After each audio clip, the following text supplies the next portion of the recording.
Ada apa? Darah menipis. Darah menipis. Namanya mau mungkin.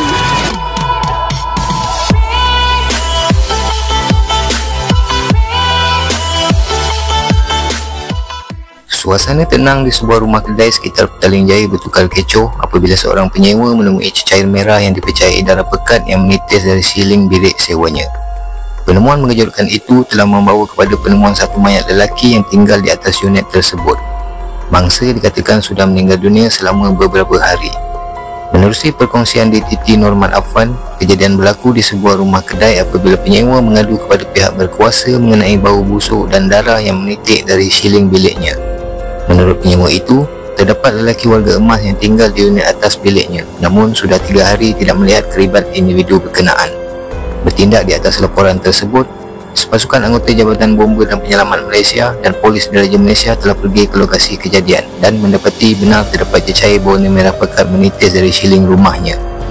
Pihak bomba akhirnya telah memecah pintu rumah lelaki terbabit dan mendapati mayatnya berada di dalam sebuah bilik.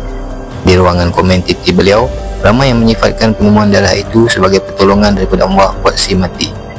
Semoga roh Allah ditempatkan di kalangan hamba-Nya yang beriman dan dipermudahkan segala urusannya. Ada apa? Darah menipis. Darah menipis. Namanya mau mungkin tak asal ni ada pakcik tua dulu. Oh, Dia tak keluar rumah ni kan. 3 hari dah tak keluar rumah pakcik. Mana pakcik? Pintu tak boleh buka. Pintu tak ada buka. Tak berani nak. Allahumma salli ala Muhammad wa ala alihi wasallam. Ini bangunan aku. Awak tu. Itu yang mana tak boleh buka? Yang sana. Yang atas tu, masa ni. Ni dalam ni kita punya atas. Masuk di sini. Ni rumah dia lah. Mungkin dia pun. Oh, darah. Ada darah dari atas. Yang tu. Dia rasanya takut. Dia duduk seorang? Orang. Apa yang awak tunjuk?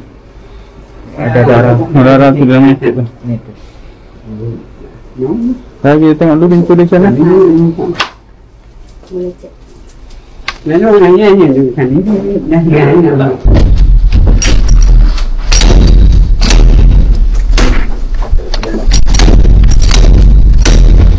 Sampai.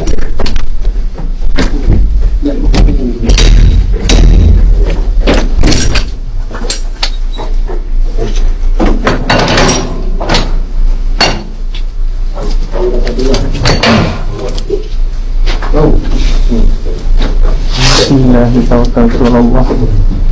La haula wala quwwata illa billah.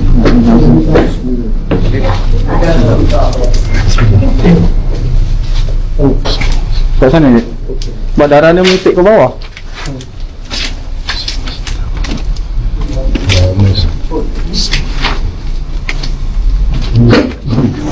Sekian untuk video kali ini. Terima kasih kerana sudah menonton hingga tamat. Jumpa lagi di video akan datang.